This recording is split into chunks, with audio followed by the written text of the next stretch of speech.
Salam sehat dan bahagia. Perkenalkan, nama saya Kadek Heri Suryawan, calon guru penggerak angkatan ke-7 dari SMP Negeri 13 Poleyang Utara, Kabupaten Tumbana. Pada video kali ini, saya akan menyajikan aksi nyata modul 1.4, yaitu tentang budaya positif. Pada video kali ini, saya akan berbagi praktik baik mengenai pemahaman dan pengalaman tentang budaya positif di SMP Negeri 13 Poleyang Utara.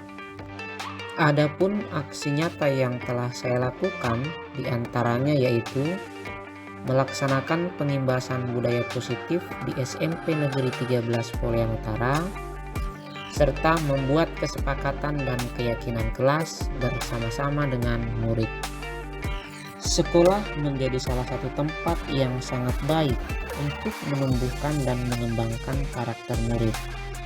Hal tersebut dapat dilakukan dengan menciptakan budaya positif di sekolah. Untuk dapat menerapkan budaya positif di sekolah, maka perlu dilakukan sosialisasi tentang pentingnya budaya positif kepada seluruh warga sekolah agar dapat dilaksanakan secara bersama-sama. Salah satu langkah untuk membentuk lingkungan kelas yang mendukung terciptanya budaya positif yaitu dengan menyusun kesepakatan kelas sehingga murid memiliki keyakinan dan kesadaran akan penerapan disiplin berdasarkan motivasi internal sehingga pembelajaran dapat menjadi nyaman dan menyenangkan. Tujuan dari aksi nyata ini ialah yang pertama, melakukan pengimbasan kepada rekan guru tentang pentingnya penerapan budaya positif di lingkungan sekolah. Yang kedua, membuat kesepakatan dan keyakinan kelas bersama-sama dengan murid agar dapat mewujudkan budaya positif di sekolah sehingga terwujud suasana belajar yang aman, nyaman, dan menyenangkan. Tolak ukur dari aksi nyata ini diantaranya seluruh warga sekolah dapat memahami tentang pentingnya menerapkan budaya positif di sekolah. Terbentuknya kesepakatan dan keyakinan kelas yang dibuat oleh murid bersama dengan guru. Murid dapat menerapkan keyakinan kelas secara konsisten, menguatkan karakter positif dalam diri murid sesuai profil pelajar Pancasila. Lini masa tindakan yang akan dilakukan diantaranya menyampaikan gagasan kepada kepala sekolah, mensosialisasikan budaya positif kepada rekan sejawat di sekolah, membuat kesepakatan dan keyakinan kelas, serta melakukan evaluasi dan refleksi. Demi kelancaran pelaksanaan aksi nyata, maka dibutuhkan dukungan dari berbagai pihak, diantaranya kepala sekolah, rekan-rekan guru, komite sekolah, murid, dan orang tua murid. Berikut ini adalah video dokumentasi pengimbasan tentang budaya positif yang saya lakukan di SMP Negeri 13 Poleyang Utara. Selamat menyaksikan. Assalamualaikum warahmatullahi wabarakatuh.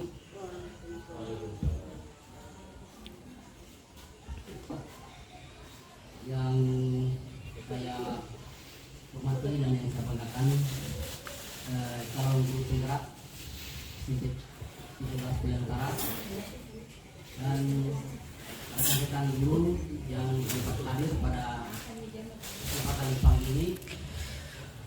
Pertama-tama kita senantiasa memanjatkan puji syukur kepada Allah Subhanahu Wa Taala, Tuhan yang Maha Kuasa, yang mana yang pada pagi hari ini telah memberikan kita nikmat kesehatan untuk kita bisa hadir bersama-sama di sekolah sebagai kewajiban kita. Kemudian ada beberapa hal sedikit yang disampaikan tentang kegiatan ini. Tadi pagi Pak Kadek sebagai calon penggerak kita meminta izin waktu 1 jam untuk jam pelajaran untuk melakukan atau mengadakan kegiatan diseminasi budaya Stika. Ya. Jadi sebagai bentuk dukungan saya sebagai penanggung jawab di sekolah, maka tidak ada hal lain, tidak ada hal untuk saya tidak memberikan dukungan, karena saya tidak berjanji kepada atasan saya di dinas kabupaten pada waktu itu bahwa apapun kegiatan daripada grup penggerak, maka saya wajib untuk mendukungnya, baik dari segi waktu, materi maupun kesempatan yang ada di sekolah. Untuk itu saya berharap kepada teman-teman yang lain untuk bisa kita mengambil pelajaran dalam kegiatan ini. Mudah-mudahan yang lain juga bisa berinisiatif untuk mengikuti kegiatan yang seperti ini. Dalam hal ini calon guru penggerak, karena itu merupakan kegiatan, merupakan anjuran daripada Kementerian Indonesia, Kementerian Pendidikan. Mungkin sekali lagi saya menyampaikan dukungan dalam kegiatan ini. Mudah-mudahan bisa berjalan sesuai dengan harapan kita dalam waktu yang disiapkan. Mungkin itu saja yang dapat saya sampaikan. Mudah-mudahan bisa berjalan sesuai dengan rencana. Dan saya wassalamualaikum warahmatullahi wabarakatuh.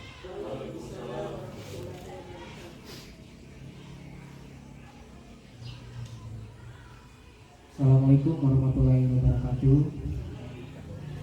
Pertama-tama puji syukur kita panjatkan kepada Tuhan Yang Maha Kuasa. Yang saya hormati Bapak Kepala Sekolah SMP Negeri 13 Poyang Utara, yang saya hormati Bapak Ibu Guru serta staf tata usaha yang sempat hadir pada kegiatan pagi hari ini. Pertama saya ingin mengucapkan banyak terima kasih kepada Bapak Kepala Sekolah yang sungguh luar biasa memberikan dukungan. Bahkan dari awal saya mengikuti kegiatan guru penggerak angkatan 7, beliau sangat berinisiatif untuk bisa hadir mendampingi kami yang menjadi salah satu calon guru penggerak di angkatan 7 ini.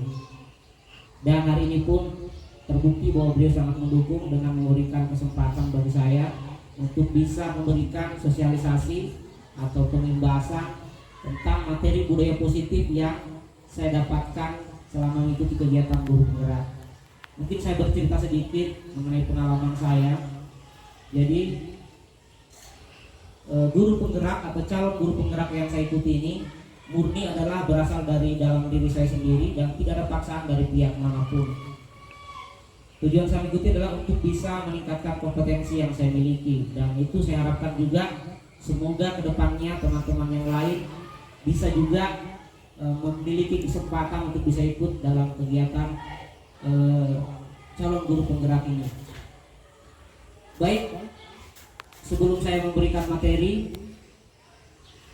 pertama-tama saya ingin menyampaikan bahwa apa yang akan saya sampaikan hari ini bukan berarti saya ingin menggurui Bapak Ibu guru yang ada di ruangan ini.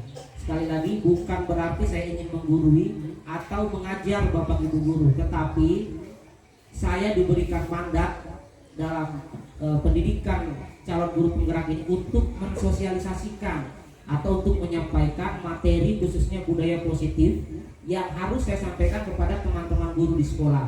Dan ini dilakukan oleh semua calon guru penggerak dimanapun mereka berada, baik yang ada di Pulau Jawa, di daerah-daerah lain. Oleh sebab itulah saya hari ini juga ingin melakukan pengimbasan tentang materi yang saya dapatkan. Mungkin itu pengantar dari saya. Untuk Bapak Kepala Sekolah, sekali lagi terima kasih Pak atas kesempatan yang diberikan.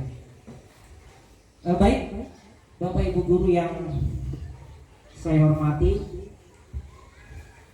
adapun materi yang akan saya tampilkan atau saya sampaikan pada kesempatan hari ini ada 4. Yang pertama yaitu mengenai disiplin positif dan nilai kebajikan universal. Kemudian yang kedua, teori motivasi, hukuman, dan restitusi. Yang ketiga tentang keyakinan kelas, dan yang terakhir tentang 5 posisi kontrol. Mungkin Bapak Ibu guru ada hal baru atau mungkin ada info-info terbaru yang akan didapatkan pada kesempatan hari ini. Dan jujur ketika awal pertama saya mengikuti kegiatan guru penggerak, saya pun masih belum paham tentang apa itu restitusi. Hal baru yang saya dapatkan ketika saya mengikuti calon guru penggerak. Termasuk dalamnya adalah apa saja sih disiplin positif yang bisa diterapkan di sekolah atau disiplin budaya positif.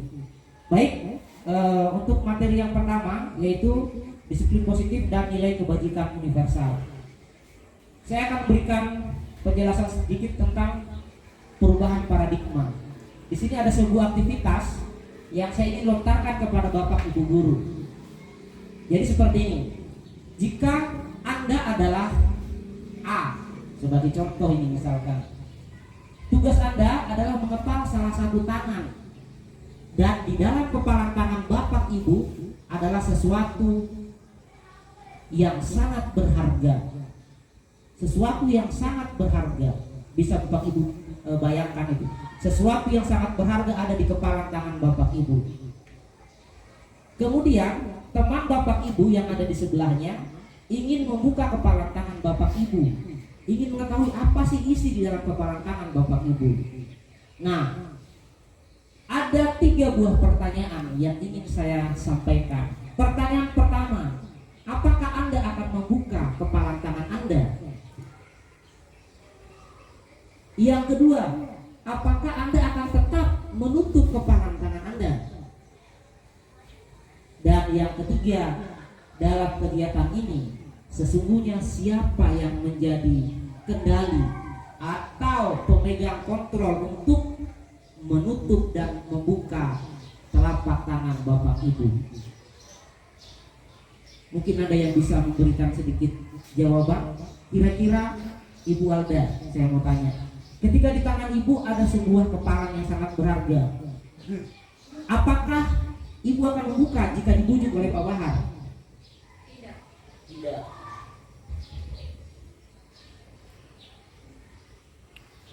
Dalam hal ini bisa jadi ada 2 jawaban.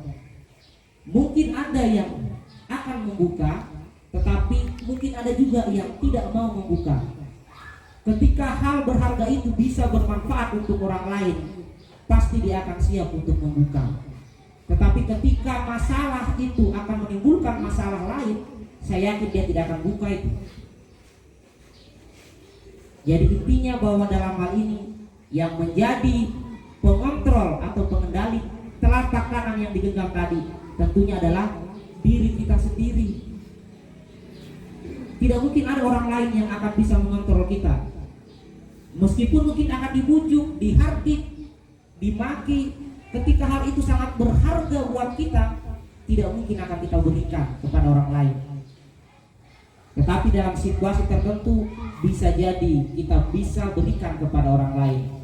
Nah, materi hari ini tentang perubahan paradigma adalah bagaimana merubah stimulus respon kepada teori kontrol, yang artinya bahwa kita sebagai guru dapat mengontrol diri kita sendiri dan tidak dapat mengontrol orang lain. Begitu juga dalam proses pembelajaran, kita tidak bisa sepenuhnya mengontrol siswa. Apa yang kita berikan kepada siswa belum tentu itu adalah berharga buat siswa. Meskipun mungkin di sekolah kita bisa mengontrol 1-2 orang, tetapi ketika mereka sudah pulang ke sekolah kita tidak bisa mengontrol. Itulah teori kontrol yang saya dapatkan dalam materi budaya positif. Selanjutnya, psikiater dan pendidik Dr. William Glasser dalam kontrol teori yang kemudian hari berkembang dan dinamakan choice theory meluruskan beberapa miskonsepsi tentang makna kontrol. Yang pertama adalah ilusi guru mengontrol murid. Pada dasarnya kita tidak dapat memaksa murid untuk berbuat sesuatu jikalau murid tersebut memilih untuk tidak melakukannya. Jadi kita tidak bisa memaksa murid, seolah-olah kita paksa dia untuk bisa, tetapi kita tidak mengetahui apa sebenarnya kemauan anak itu untuk bisa mencapai apa yang kita inginkan. Berikut yang kedua adalah ilusi bahwa semua penguatan positif efektif dan bermanfaat. Penguatan positif atau bujukan adalah bentuk-bentuk kontrol segala usaha untuk mempengaruhi murid agar mengulangi suatu perilaku tertentu. Jadi itu adalah pendapat dari Dr. William Glasser. Berikut makna disiplin. Mungkin Bapak Ibu guru pasti sudah paham tentang apa itu disiplin.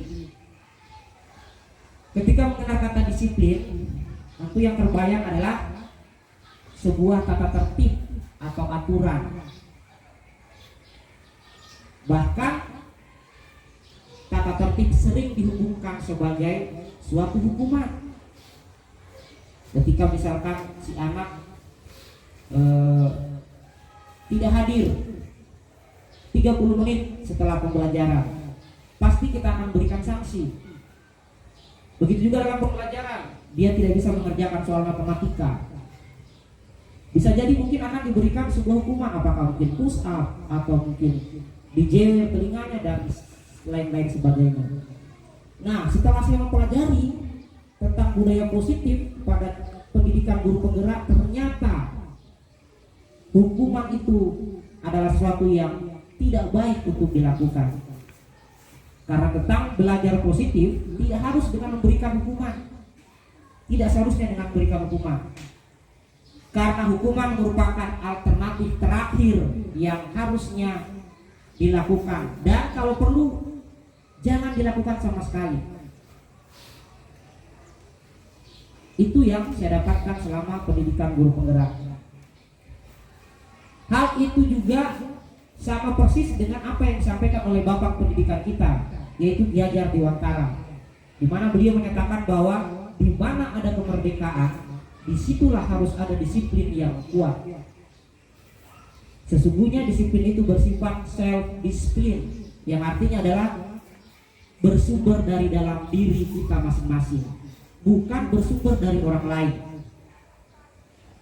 Ketika disiplin itu bersumber dari eksternal, maka tidak akan bisa terlahir sebuah disiplin yang positif. Kenapa? Karena seolah-olah kita hanya mengandalkan dari luar, bukan dari dalam diri. Sebagai contoh mungkin begini, ketika kita ke sekolah, mungkin kita berpikir masuk 7:30. Oh, kepala sekolah tidak hadir, biar bisa cuek-cuek datang ke sekolah. Begitu juga sebaliknya, ketika kepala sekolah memberikan aturan bahwa siapa yang tidak hadir akan diberikan sanksi atau hukuman. Nah, bahkan belum 7:30 atau belum jam 7 kita sudah datang. Kenapa? Karena kita takut dengan aturan. Tetapi ketika kita datang dengan hati yang ikhlas, maka itulah yang dikatakan dengan disiplin positif yang berasal dari dalam diri, bukan karena aturan sekolah, tetapi kita merasa bahwa apa yang kita lakukan adalah tugas kita sebagai seorang guru. Satu ilmu yang saya petik sangat bermanfaat bagi saya adalah kata-kata dari Ki Hajar Dewantara. Beliau mengibaratkan seorang guru adalah sebagai petani, dan kita dan murid-murid itu sebagai benih jagung. Ketika kita menjadi seorang petani, tujuan kita adalah tentunya menghasilkan buah yang baik. Bagaimana caranya? Tentunya kita memilih tanah atau lahan yang baik, menanam benih yang baik, dan juga menyiram dan menyianginya dengan baik, sehingga benih jagung itu dapat tumbuh berproses sehingga menghasilkan buah yang baik. Begitu juga dengan anak didik kita. Kita diharapkan untuk bisa menuntun mereka sesuai dengan kodrat alam dan zamannya. Kodrat alam artinya bahwa sesuai dengan apa yang mereka miliki sebagai manusia. Beda-beda, mungkin ada yang karakter kata-katanya kasar atau mungkin keras, ada yang lembut. Nah, kita harus memahami di situ. Begitu juga dengan zaman yang mana sekarang adalah zaman IT. Tidak bisa sepenuhnya bahwa kitalah yang paling hebat di kelas karena kita guru. Tidak. Sumber belajar sekarang ada banyak. Ada internet yang sangat lebih jauh, mungkin lebih hebat daripada kita. Karena semua apa yang ada di situ semuanya sudah tersedia. Jadi itu tentang budaya positif. Salah satu budaya positif yang bisa kita lakukan di kelas atau di sekolah adalah dengan membentuk atau membuat sebuah keyakinan kelas. Keyakinan kelas dibuat dari kesepakatan kelas, dan ini baru saya akan mulai untuk saya lakukan nantinya. Jadi kesepakatan kelas itu adalah apa yang disepakati oleh siswa dan guru, bukan berarti hanya guru saja yang menyepakati. Karena kalau hanya guru berarti sepihak. Sementara di sini kesepakatan kelas harus muncul dari apa pendapat siswa dan apa pendapat guru yang disepakati bersama. Sehingga nantinya dari aturan atau kesepakatan kelas itu kita buatlah sebuah keyakinan kelas yang siap ditandatangani oleh siswa. Sehingga ketika siswa sudah menandatangani, dia wajib mentaati keyakinan kelas itu. Karena itu yang mereka yakini, bukan kita paksa, tapi itu yang mereka yakini untuk mereka lakukan. Jadi itu salah satu budaya positif yang bisa diterapkan di sekolah. Baik, selanjutnya mengenai kebajikan universal. Kebajikan universal di sini ada beberapa jenis yang perlu Bapak Ibu mungkin ketahui bersama. Yang pertama yaitu termasuk diantaranya toleransi, rasa hormat, integritas, mandiri, menghargai, antusias, empati, keingintahuan, kreativitas, kerjasama, percaya diri, dan komitmen. Saya rasa hal ini sebagian sudah kita lakukan, bahkan dalam era pun kita sudah menilai tentang profil pelajar Pancasila, yang mana di situ ada juga kebajikan universal yang kita nilai untuk anak didik kita. Baik, selanjutnya yaitu mengenai teori motivasi, hukuman, dan restitusi. Dian Grossen dalam bukunya Restructuring School Discipline menyatakan ada 3 motivasi perilaku manusia. Yang pertama adalah untuk menghindari ketidaknyamanan atau hukuman. Kemudian perilaku manusia yang kedua adalah untuk mendapatkan imbalan atau penghargaan dari orang lain. Dan yang ketiga adalah untuk menjadi orang yang mereka inginkan dan menghargai diri sendiri dengan nilai-nilai yang mereka percaya. Dari ketiga ini tentunya adalah motivasi yang ketiga yang perlu kita tanamkan. Kenapa? Karena kita harus melakukan sesuatu sesuai dengan apa yang kita inginkan, yang berasal dari dalam diri sendiri dan bisa memotivasi orang lain. Contohnya misalkan ketika ada jam pelajaran, tidak perlu siswa yang memanggil kita, tetapi kita yang sudah siap untuk melaksanakan pembelajaran sesuai dengan jam yang telah ditetapkan. Tujuannya apa?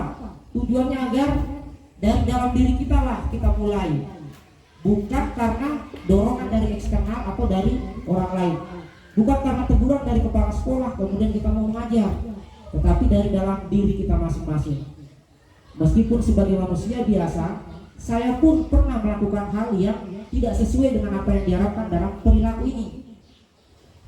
Tidak ada satu manusia yang sempurna, Bapak Ibu. Saya yakin kita semua pasti pernah membuat kesalahan, tetapi setidaknya kita bisa memperbaiki untuk menjadi lebih baik, untuk bisa melaksanakan tugas sesuai dengan apa yang kita inginkan dan kita rasakan untuk kita lakukan sebagai seorang pendidik atau guru. Berikutnya, hukuman, konsekuensi, dan restitusi. Nah, ini ada sebuah cerita. Di sini ada sebuah cerita yang ditampilkan, yang mana di sini adalah Iva itu, ini seorang siswa, dia kurang menguasai pelajaran matematika, sehingga pada saat pelajaran tersebut berlangsung, dia lebih banyak berdiam diri atau menggambar di buku pelajarannya. Pada saat guru matematikanya Pak Seno menanyakan pertanyaan Iva, menjadi gugup. Dia gugup, atau mungkin karena dia sedikit takut, sehingga tasnya jatuh dari kursi. Nah, pada saat itu juga teman-temannya menertawai dia karena gugup. Kemudian selanjutnya Pak Seno memanggil Iva tersebut, memberikan sebuah pertanyaan, kemudian disuruh maju ke depan. Karena dia dianggap tidak bisa melakukan apa yang sesuai diinginkan oleh Pak Seno, akhirnya dia menunjuk hidung si anak tersebut untuk dipegang di depan kelas. Seketika teman-temannya semua tertawa, menertawakan IPA tersebut di depan kelas. Yang ingin saya pertanyakan, apakah Bapak Ibu setuju dengan tindakan Pak Seno yang dilakukan tersebut? Dan yang kedua, menurut Bapak Ibu, apakah tindakan Pak Seno terhadap IPA adalah sebuah hukuman atau sebuah konsekuensi? Bagaimana Bapak Ibu? Apakah sebuah hukuman yang dilakukan oleh Pak Seno? Mungkin saja, iya. Dan memang benar bahwa itu merupakan suatu hukuman. Kenapa? Karena dia tidak bisa, dianggap tidak bisa untuk mengikuti pelajaran. Hal lain, misalkan mungkin temannya tidak mau menemani dia untuk belajar, atau mungkin dia merasa sendirian, atau mungkin ketika dikasih soal dia tidak tahu jawab sendiri, sehingga dia butuh seorang teman. Jadi kita harus tahu dulu apa sih yang membuat anak itu tidak mau belajar dengan baik. Jadi kita sebagai seorang guru harus bisa memberikan penguatan kepada mereka, menanyakan hal-hal yang menyebabkan mereka tidak mau belajar dengan baik. Sehingga dengan keyakinan kelas yang dibuat, saya rasa mereka akan bisa belajar dengan baik tanpa memberikan sebuah hukuman. Karena hukuman dapat menyakiti hati anak tersebut yang efek atau dampaknya akan berdampak di masa depan, berjangka panjang, bukan jangka pendek. Syukur-syukur kalau anak tersebut tidak dendam dengan kita. Bagaimana kalau dia dendam? Itu yang sulit untuk kita hilangkan. Baik, di sini ada salah satu solusi yang akan saya sampaikan dalam memberikan sebuah disiplin positif kepada peserta didik, yaitu dengan memberikan atau memperkenalkan yang namanya disiplin positif bersifat restitusi. Apa itu restitusi? Restitusi itu artinya adalah menciptakan kondisi bagi murid untuk memperbaiki kesalahan mereka, sehingga mereka bisa kembali pada kelompok mereka dengan karakter yang lebih kuat. Itu menurut Gosser. Dan itulah yang diharapkan oleh Kementerian Pendidikan untuk kita semua guru-guru yang ada di Indonesia. Untuk bagaimana caranya kita memberikan disiplin positif kepada siswa dengan melakukan restitusi tanpa memberikan hukuman. Meskipun mungkin hukuman sudah menjadi tradisi yang dilakukan di sekolah-sekolah banyak, termasuk mungkin di sekolah kita. Tidak bisa dipungkiri. Bukan berarti mereka disuruh memungut sampah, mengepel, mencuci di kamar mandi, itu sudah termasuk hukuman. Meskipun banyak yang berpendapat bahwa itu adalah untuk sebagai efek jera bagi mereka, tetapi itu sangat tidak disarankan oleh Kementerian Pendidikan. Kita diharapkan untuk memberikan restitusi, membuat mereka bisa memperbaiki kesalahannya sendiri, bukan karena takut dengan kita kemudian mereka memperbaiki. Kalau hal itu terjadi, maka siswa tidak akan bertahan lama, besok akan diulangi lagi. Tetapi ketika dari dalam hatinya dia ingin berubah, itu akan berefek jangka panjang buat mereka. Itu tentang restitusi. Kemudian berikut ini adalah perbedaan tentang hukuman, konsekuensi, dan restitusi. Ada beberapa jenis. Kalau hukuman merupakan sesuatu yang menyakitkan yang harus terjadi. Kalau konsekuensi adalah sesuatu yang memang harus terjadi. Sedangkan restitusi adalah merupakan sebuah pilihan.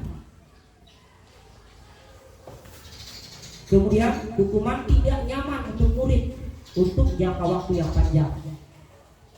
Konsekuensi tidak nyaman untuk murid untuk jangka waktu yang pendek. Sedangkan restitusi adalah menguatkan untuk murid atau anak dalam jangka waktu yang panjang, seperti yang saya jelaskan tadi. Jadi ketika misalkan kita berikan hukuman itu tentunya akan menyakiti anak-anak.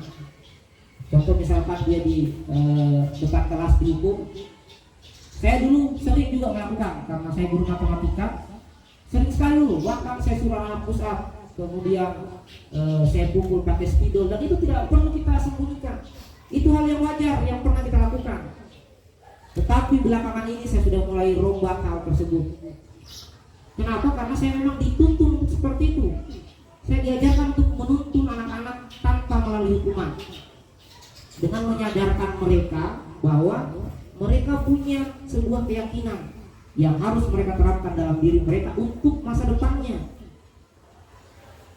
Dan saya rasa teman-teman guru juga sudah mulai banyak yang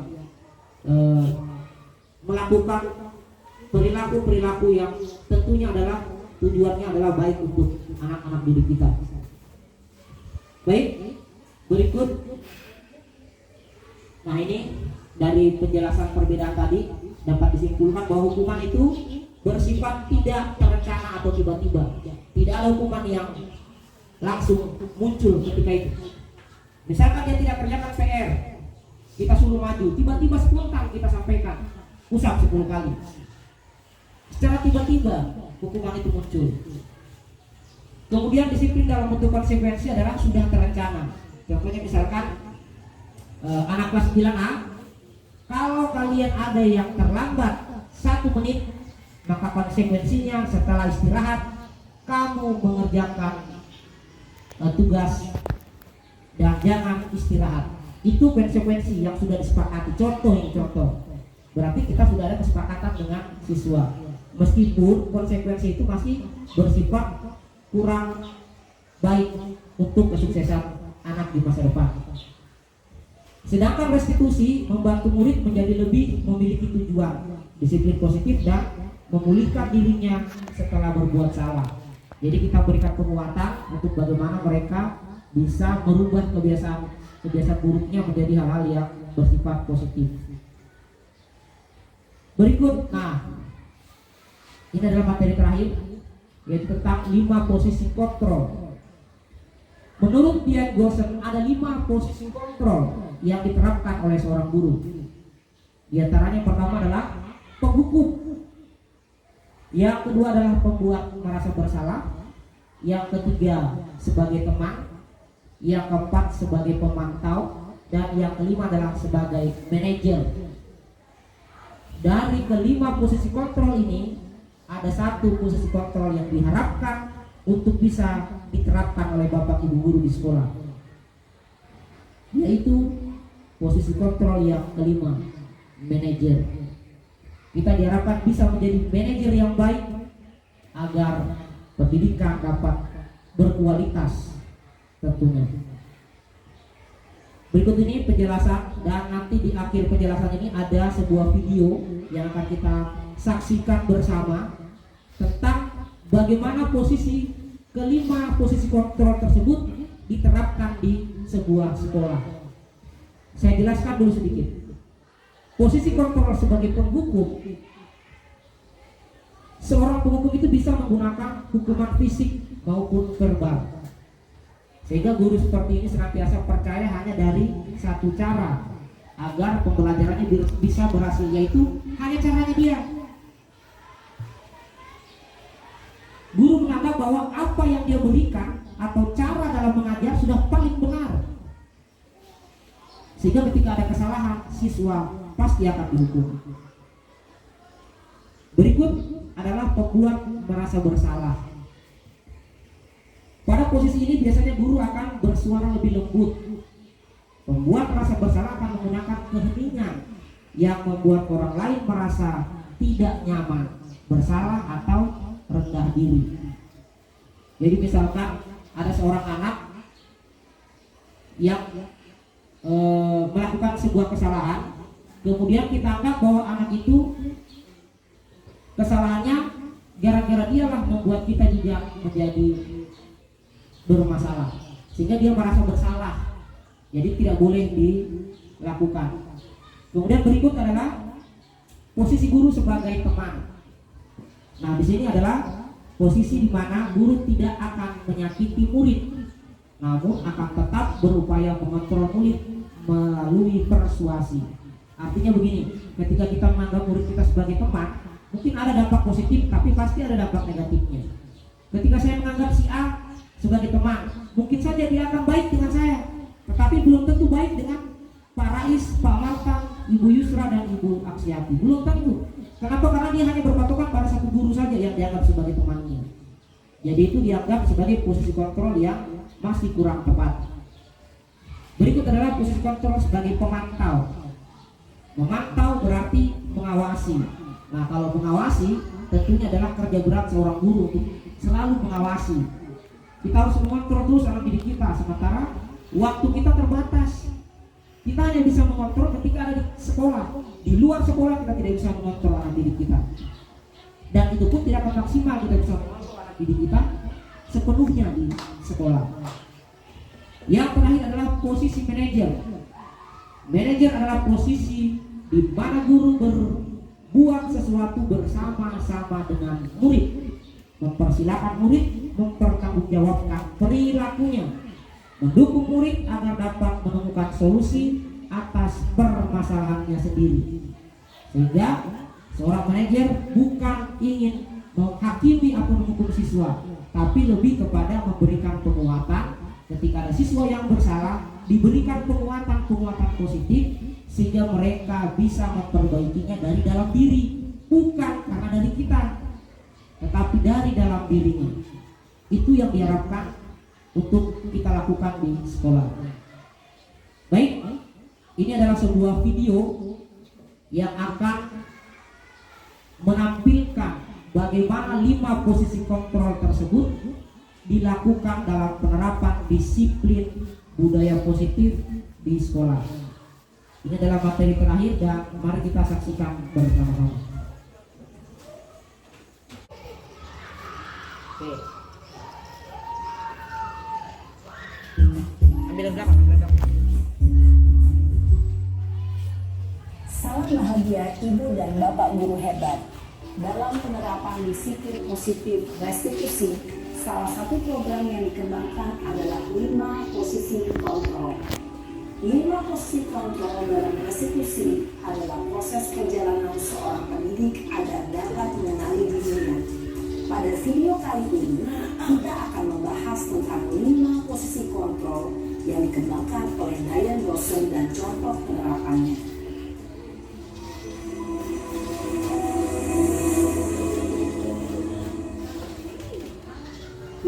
Posisi kontrol itu adalah 1.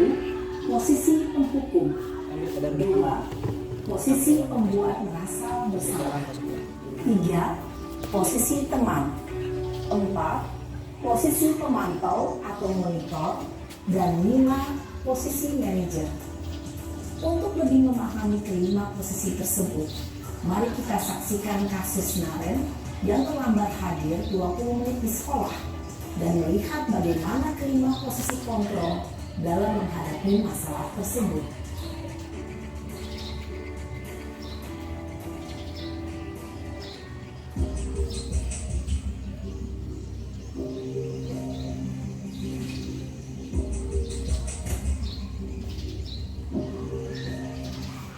Naren! Sini kamu! Selamat pagi, Bu. Selalu terlambat. Kamu deh, pasti terlambat. Maaf, Bu. Saya Apa? Apa coba? Alasan kamu apa lagi? Kapan sih kamu tidak terlambat? Malas sekali ya kamu jadi anak.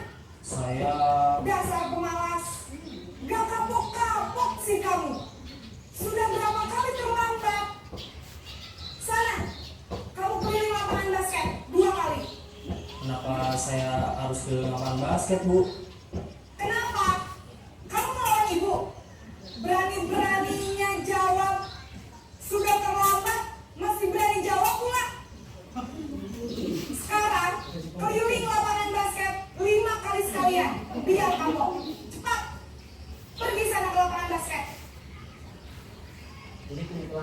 Posisi penghukum hukum biasanya berbicara dengan nada tinggi, menghardik, menunjuk-nunjuk, menyakiti, dan menyindir.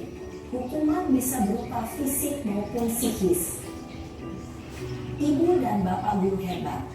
Dampak yang terjadi pada murid ketika guru berada pada posisi penghukum adalah murid cenderung akan memberontak, bahkan menyimpan dendam.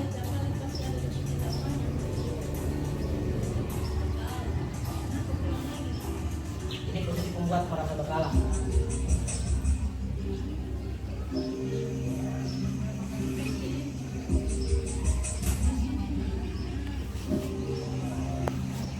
Naren,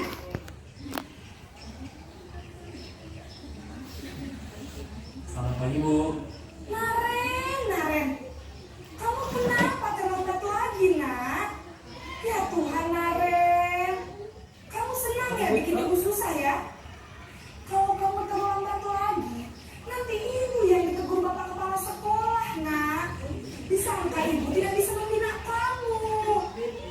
Duh, gimana ini? Maaf, Bu. Duh, Gusti Naren, kamu suka ya kalau ibu ditegur bapak kepala sekolah? Terus, sekarang ibu harus tulis apa ini di buku absen? Ini kamu sudah sering terlambat loh. Ibu harus apa coba? Maaf, Bu. Maaf sekali. Ya sudah, lain kali jangan bikin ibu susah lagi ya nak ya. Ibu tidak akan kuat lagi kalau kamu begini terus. Bisa jantungan kalau ibu ditegur bapak kepala sekolah. Sana cepat ke kelas. Maaf ya, Bu. Maaf sekali.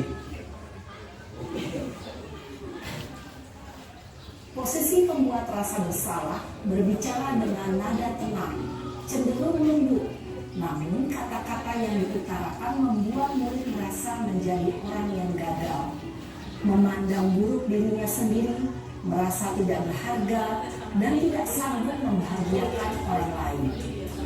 Ketika guru mengambil posisi pembuat rasa bersalah, murid akan menganggap dirinya yang bersalah dan ia akan menyimpan emosi negatif tersebut di dalam dirinya.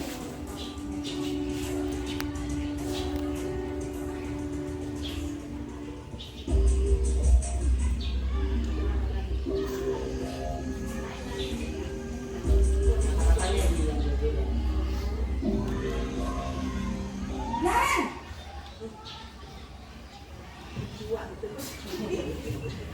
Selamat pagi, Bu. wah sudah jam berapa ini nak? Terlambat lagi ya sayang. Iya, Bu. Habis ibu saya lupa membangunkan saya, Bu. Kamu malah menyalahkan ibu kamu. Kamu bukannya anak yang larinya paling kencang. Kok terlambat sih? Iya, Bu. Saya memang terlambat bangun tadi. Jadi, biarpun saya lari kencang, tetap nggak kekejar, Bu. Ya sudah sana. Nanti lain kali larinya lebih kencang lagi ya. Biar gak terlambat lagi. Bikin seneng ibu. Demi ibu. Bisa kan? Bisa lah, Bu. Ya sudah sana masuk kelas. Ibu beresin urusan absen kamu. Kamu ini ada-ada saja. Dalam posisi tenang, guru berbicara dengan nada suara ramah, akrab, cenderung bersenda gurau untuk menjaga suasana tetap santai. Murid akan merasa senang, aman, dan akrab dengan guru. Identitas yang tercipta adalah identitas sukses atau berhasil. Namun, perlu diingat, karena ini masih dorongan eksternal, maka ada faktor ketergantungan dan murid kepada orang tertentu. Di sini, guru absennya, sehingga di lain waktu, murid bisa berperilaku baik, namun hanya kepada orang-orang tertentu saja.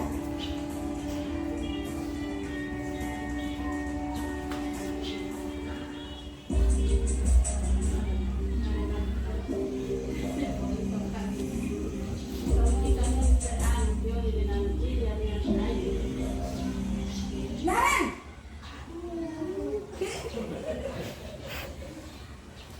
Selamat pagi, Bu. Naren, apa peraturan sekolah kita tentang jam berapa kita harus masuk sekolah, nak? Kita harus di sekolah jam 7 Bu. Iya betul, sekarang sudah jam 7.20. Naren sudah tahu konsekuensinya jika terlambat hadir. Paham Bu, saya harus tinggal kelas pas jam istirahat selama 20 menit. Iya benar, konsekuensinya demikian. Jadi nanti jam 9.30 pas istirahat, kamu harus tinggal di kelas, kerjakan tugas tambahan untuk ketertinggalan kamu, ya. Baik Bu. Posisi pemantau mengandalkan penghitungan atau data untuk mengontrol murid. Guru mengarahkan murid berdasarkan peraturan dan konsekuensi. Seorang pemantau menunjukkan bahasa tubuh dan ekspresi wajah yang datar dan cenderung formal.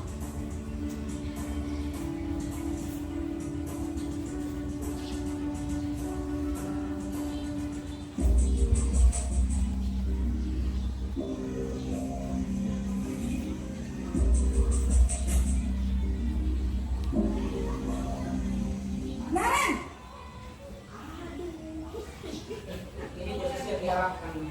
Selamat pagi Bu. selamat pagi Naren. Maaf Bu, saya terlambat. Iya, sekolah masuknya jam 7, sekarang sudah jam 7.20. Jadi sekarang bagaimana ini Naren? Maaf Bu, saya lupa style alarm saya semalam. Baiklah, menurut kamu, keyakinan sekolah yang mana yang perlu kamu tingkatkan? Menghargai diri sendiri dan orang lain mungkin ya Bu. Setuju. Jadi, apakah Naren meyakini prinsip saling menghormati tersebut? Iya Bu, saya meyakininya. Apakah Naren bersedia memperbaiki masalah keterlambatan ini? Bersedia Bu. Bagaimana kamu akan perbaiki masalah keterlambatan ini? Saya akan coba untuk tidak lupa menyetel alarm saya Bu. Baik, kalau Naren lupa menyetel alarm di rumah, ada orang yang kira-kira bisa bantu mengingatkan tidak? Ada Bu, kakak saya, Kak Emma. Ada lagi selain Kak Emma?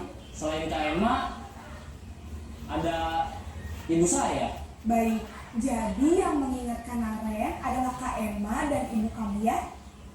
Kira-kira akan mulai setel alarm kapan nih Naren? Setelah pulang sekolah, akan segera saya lakukan.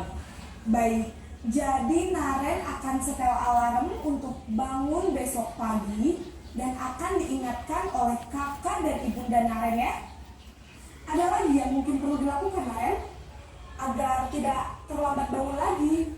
Tidak ada Bu. Baik Naren, terima kasih untuk kerjasama kamu. Sekarang kamu perlu kembali ke kelas untuk belajar. Baik Bu, terima kasih. Posisi manajer adalah posisi kontrol yang disarankan untuk membimbing murid memiliki sikap disiplin yang positif, yaitu murid yang mandiri, bertanggung jawab, dan dapat memecahkan masalah. Tujuan dari posisi ini adalah agar murid dapat berefleksi atas tindakannya. Guru akan dengan tulus memberikan pertanyaan-pertanyaan bermakna, sehingga membuat murid dapat belajar dari kesalahannya dan mencari sebuah solusi untuk menyelesaikannya. Ibu dan Bapak guru hebat, setelah mengamati adegan kelima posisi kontrol tadi, kira-kira posisi mana yang paling ideal? Posisi mana yang dapat menunjang motivasi intrinsik murid? Ya, tentu posisi manajer. Posisi ini memang posisi ideal yang ingin dituju setiap pendidik. Pada posisi inilah, guru dapat menerapkan disiplin positif yang berpihak pada murid, yang memerdekakan murid. Perjalanan seorang pendidik tentunya tidak mudah untuk sampai pada posisi seorang manajer. Namun, tujuan kita pasti, yaitu menciptakan murid-murid yang mandiri, merdeka, dan bertanggung jawab. Semoga penggambaran 5 posisi kontrol yang telah diperlihatkan ini dapat menjadi ajang refleksi bagi kita semua, agar dapat terus mengasah dan menerapkan disiplin positif yang memerdekakan murid. Mari terus berlatih dan bersemangat. Selamat menerapkan. Salam dan bahagia Ibu dan Bapak guru hebat.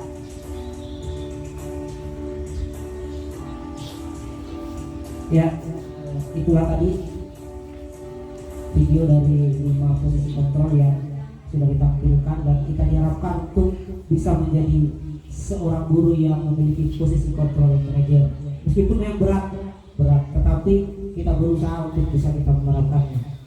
Baik, itu saja mungkin yang dapat saya sampaikan pada kesempatan hari ini. Sekali lagi, terima kasih atas waktunya, baik yang diberikan oleh kepala sekolah dan rekan-rekan guru, dan juga saya mohon maaf jika ada kata-kata atau perbuatan yang tidak sesuai apa yang saya ucapkan dengan yang saya lakukan. Sekali lagi terima kasih dan saya akhiri. Wassalamualaikum warahmatullahi wabarakatuh.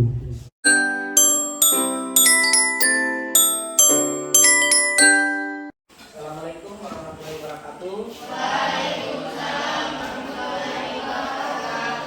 Bagaimana kabarnya hari ini? Baik. Syukurlah kalau semua dalam keadaan baik. Hari ini kita akan membuat sebuah kesepakatan kelas. Jadi kesepakatan itu nanti kita buat bersama-sama. Selanjutnya dari kesepakatan itu nanti kita akan kembangkan menjadi sebuah keyakinan kelas. Yang mana keyakinan kelas tersebut nantinya kalian harus terapkan dalam kegiatan sehari-hari selama kalian berada di SMP Negeri 13 Korea Utara ini. Adapun tahapan-tahapannya saya jelaskan dulu sedikit. Dari sini Pak Guru sudah menyiapkan sticky note.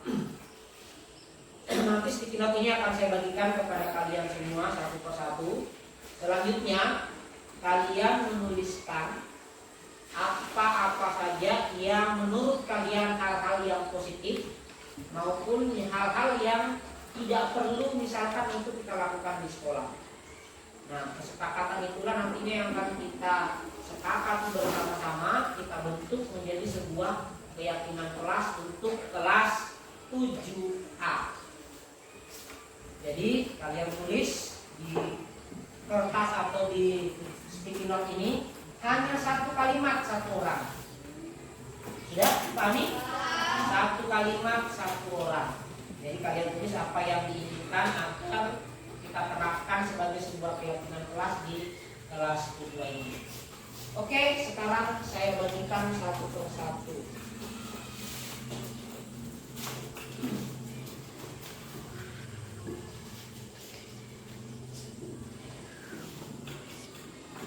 Ini ingat ya, ini lemnya.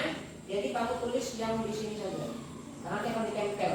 Jadi setiap kalimat yang akan kalian tulis ini nanti ditempel di papan ini. Kemudian nanti ada satu orang yang membacakan dan kita buatlah keyakinan kelas. Oke? Tidak usah tulis nama, cukup kalimat saja.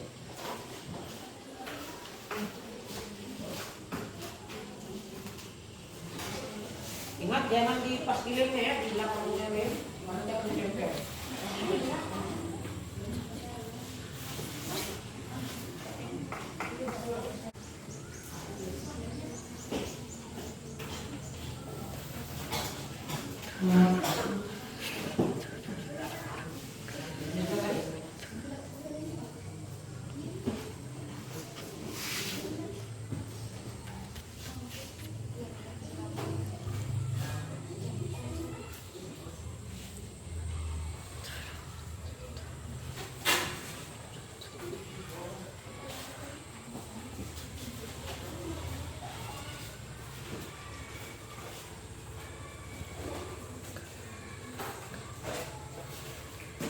Oke, sudah semua? Nah, sekarang silakan kalian tuliskan sebuah kalimat yang diharapkan untuk kita jadikan sebagai sebuah keyakinan kelas. Silakan.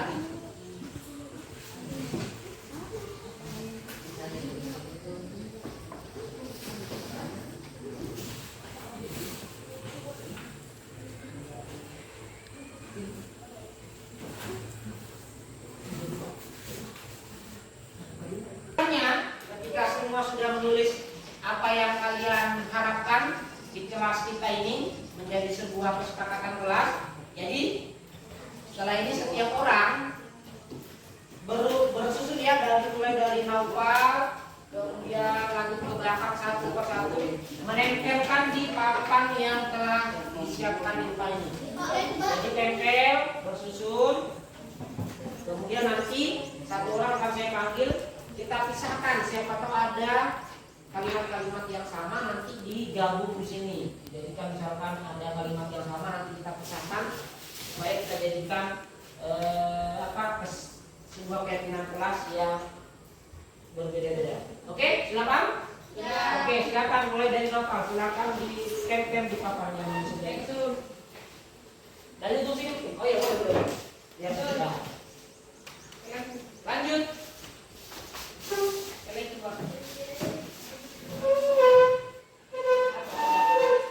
Kasih rapi, disusun di bawahnya. Lanjut.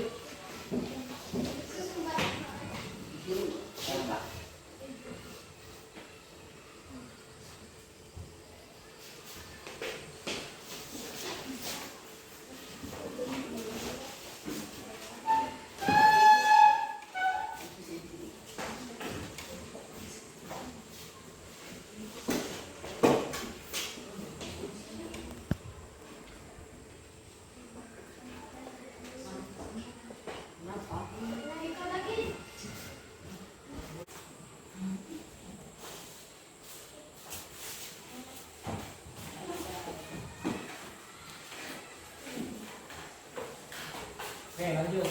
Pasal. Di sebelahnya lagi. Ya. Susun di bawahnya.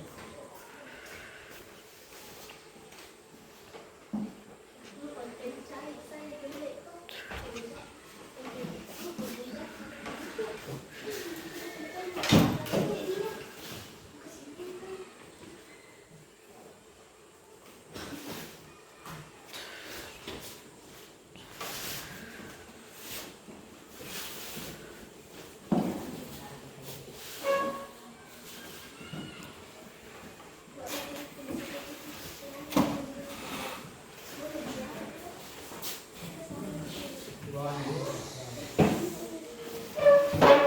Berapa orang? Oke, masih bisa di sebelahnya.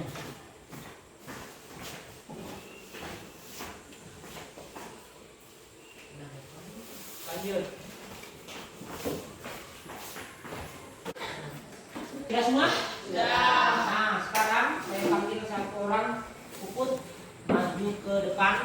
Kemudian kamu bacakan apa-apa yang sudah dituliskan oleh teman-temanmu.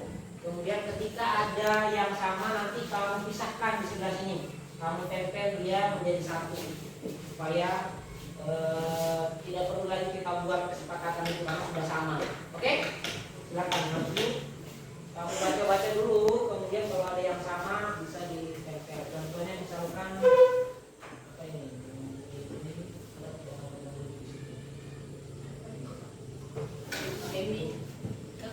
Buang sampah pada tempatnya. Bersama dengan tuh sini tempel di bawah sini. Tempel di tempat ini. Oke, lanjut. Kalau ada sama. Ya, boleh tempel di bawah sini. Silakan dipilih-pilih dulu. Kemudian nanti kita sepakati beberapa yang akan kita sepakati sebagai keyakinan kelas.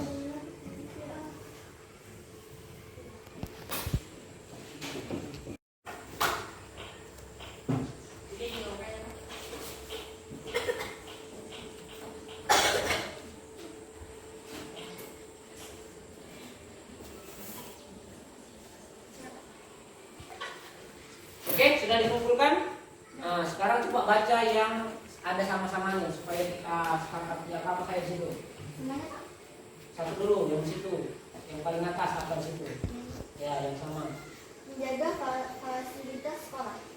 Dengan Dilarang membuli teman. bukan yang samanya. Sama Pak, menjaga fasilitas sekolah. Oke, berarti kita sepakat ya Kak, menjaga kebersihan sekolah ya. Kebersihan kelas atau sekolah. Oke, keyakinan yang kedua yang akan kita buat apa? Dilarang membuli teman. Dan juga di bawahnya dilarang membuli teman. Dilarang membuli teman berarti menghargai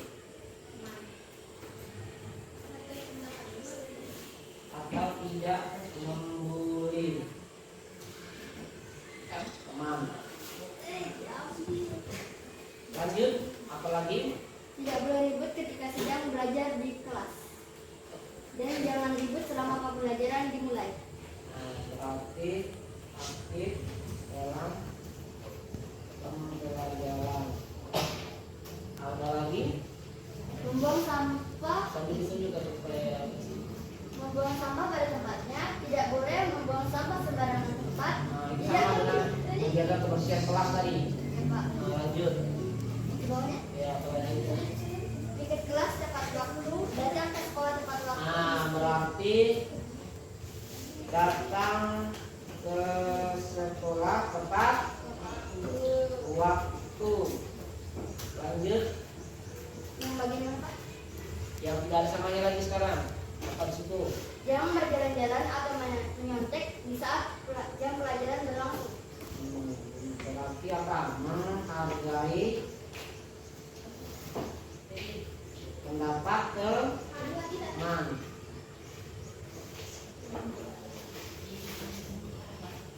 Teman dan guru.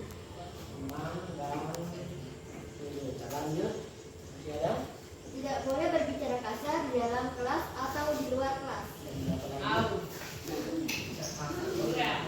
boleh dia kan kalau tidak boleh berbicara keras atau kasar berarti harus menghargai pendapat. Oke, masuk di poin kelima. Lanjut. Ada lagi? Berpakaian rapi ke sekolah. Berpakaian rapi. Berpakaian rapi ke sekolah.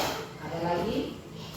Jangan terlalu sering izin ke WC saat guru sedang menjelaskan materi pembelajaran. Nah, itu masuk di harus aktif dalam pembelajaran, ya. Aktif dalam pembelajaran. Oke, ada lagi? Dilarang makan saat jam pembelajaran berlangsung. Nah, berarti terakhir pembelajaran. Mengikuti tata tertib di sekolah. Nah, berarti dilarang atau apa ya? Kalau dilarang makan di kelas, tidak boleh. Disiplinnya, disiplin di dalam kelas maupun di sekolah. Oke, cukup. Silakan duduk, puput. Oke, ini adalah yang kalian harapkan. Ini bukan saya yang inginkan, tetapi kalian yang menulis dari semua kesepakatan yang sudah kalian tuliskan dan kalian tempel di papan, maka terbentuklah 7 keyakinan kelas yang kita sepakati di kelas 7A. Kita baca bersama-sama. Yang pertama yang sudah kita sepakati adalah menjaga kebersihan kelas atau sekolah. Yang kedua, tidak membuli teman atau tidak boleh mengejek teman. Ketiga, jadi harus aktif dalam pembelajaran. Seperti ada yang tulis jangan sering ke WC. Nah, kalian kan kebanyakan yang minta izin pergi ke WC meskipun tidak ada keinginan untuk buang air kecil atau buang air besar. Nah, jadi setelah ada keyakinan kelas ini, saya harapkan semuanya aktif dalam pembelajaran. Berikut yang keempat, Datang ke sekolah tepat waktu. datang ke sekolah tepat waktu. Berarti kalau jadwalnya jam 7.15, kalian jam 7 sudah harus hadir di sekolah. Berikut yang kelima, menghargai teman dan guru. Yang keenam, berpakaian rapi ke sekolah. Yang ketujuh, disiplin di dalam kelas ataupun di sekolah. Ketujuh kesepakatan ini saya mau tanya, siap tidak kalian untuk bisa menjadikan ini sebagai keyakinan kelas buat kalian semuanya? Ya, salah siap ya. Oke. Sekarang dari keyakinan yang telah kalian buat ini, untuk lebih menyepakatinya, maka saya telah menyiapkan sebuah kertas di sini. Jadi nanti masing-masing kalian akan menuliskan nama di sini sekaligus dengan tanda tangannya. Artinya bahwa ini adalah sebagai bukti kita telah melakukan kesepakatan kelas di kelas 7A. Bisa dipahami? Oke.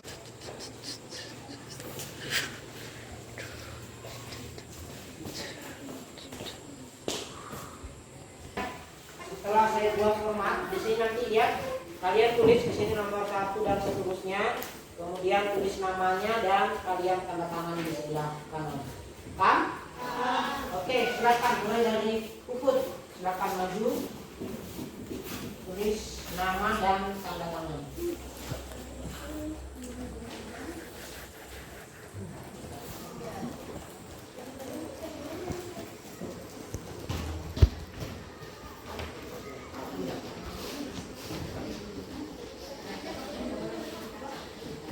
Lanjut.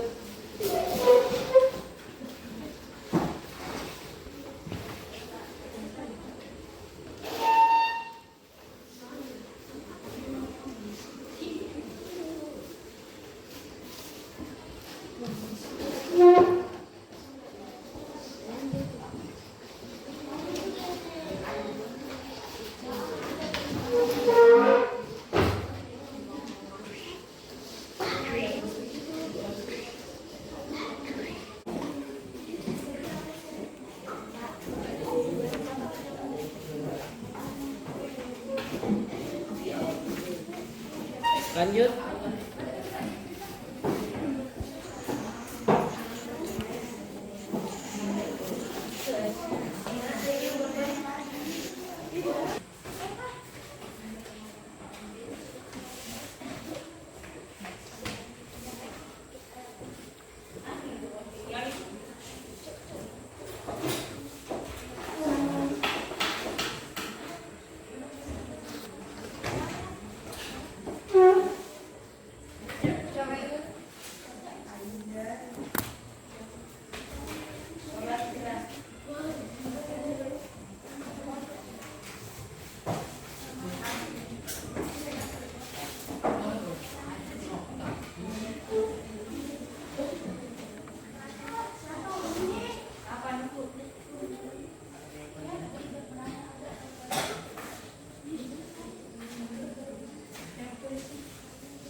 Bukti pengesahan bahwa kalian telah menyepakati keyakinan kelas yang telah kita buat, yaitu keyakinan kelas di kelas 7A. Jadi harapkan apa yang telah kita buat bersama ini nantinya kita terapkan dan kita lakukan bersama-sama, khususnya untuk kalian selama berada di kelas maupun di sekolah SMP Negeri 13 Korea Utara ini.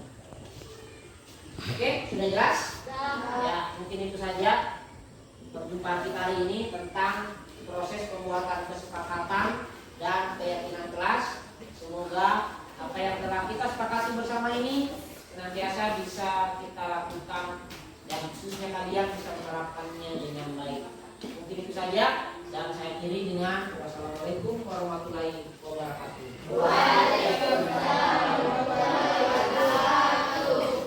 Demikianlah video aksi nyata penerapan budaya positif di SMP Negeri 13 Poleang Utara. Sekian dan terima kasih.